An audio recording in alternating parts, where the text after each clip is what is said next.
तर हे बघा, मी मागच्या 4 दिवसात एका कस्टमरला हा ब्लाउज शिवून दिला होता. कटोरी ब्लाउज आहे. खूप छान फिनिशिंग मध्ये हा ब्लाउज मी शिवून तयार करून दिला होता. तरी पण हा ब्लाउज शिवून देताना किंवा त्या कस्टमरने नेताना सुद्धा या ब्लाउज कडे लक्ष दिलं नव्हतं. ज्यावेळेस त्या कस्टमरने ब्लाउज नेला आणि ज्यावेळेस घातला त्यावेळेस त्यांच्या लक्षात आलं की इथं माझ्याकडून शिलाई राहिलेली आहे.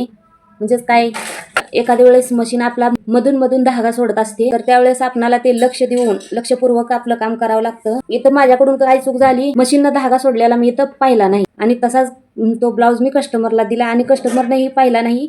त्याने तो तसाच ब्लाउज नेला आणि ज्यावेळेस घातला त्यावेळेस थोडंफार असेल इथं, पण ज्यावेळेस त्यांनी घातला की शिलाई उसवत गेली आणि ही जास्त झालं. त्या चुका सगळ्याकडून होत असतात. तुम्ही नवीन टेलरिंग करत असाल किंवा जुनं टेलर सुद्धा असाल तर ही चूक सगळ्याकडून होऊ शकते. त्यासाठी आपण अगोदर मशीन धागा कशी देते, मध्ये आधी धागा सोडत तर नाही याकडे लक्ष द्यावं लागतं. जर लक्ष दिलं तर अशा पद्धतीनं तुमच्याकडून काही चूक होणार नाही. ही चूक झाली माझ्याकडून. कस्टमरने परत दिलं ब्लाउज. तर मी डबल शिलाई करत असते प्रत्येक ठिकाणी, तुम्हाला दाखवते. हे बघा, डबल शिलाई असून सुद्धा एवढीच जागा ही सुटलेली आहे. तुमच्या हातून पण ही चूक होऊ शकते. त्यासाठी आपण खूप लक्षपूर्वक आपलं काम करावं लागतं. तुम्ही तुमचं काम लक्षपूर्वक आणि फिनिशिंग मध्ये करण्याचा प्रयत्न करत जावा, जेणेकरून असं कस्टमर तुमच्याकडे रिटर्न ब्लाउज घेऊन येणार नाही. माझ्याकडून झाली चूक, ती मी सुधारली, पण तुमच्याकडून होऊ नये यासाठी ही गोष्ट मी तुमच्यासोबत शेअर करते.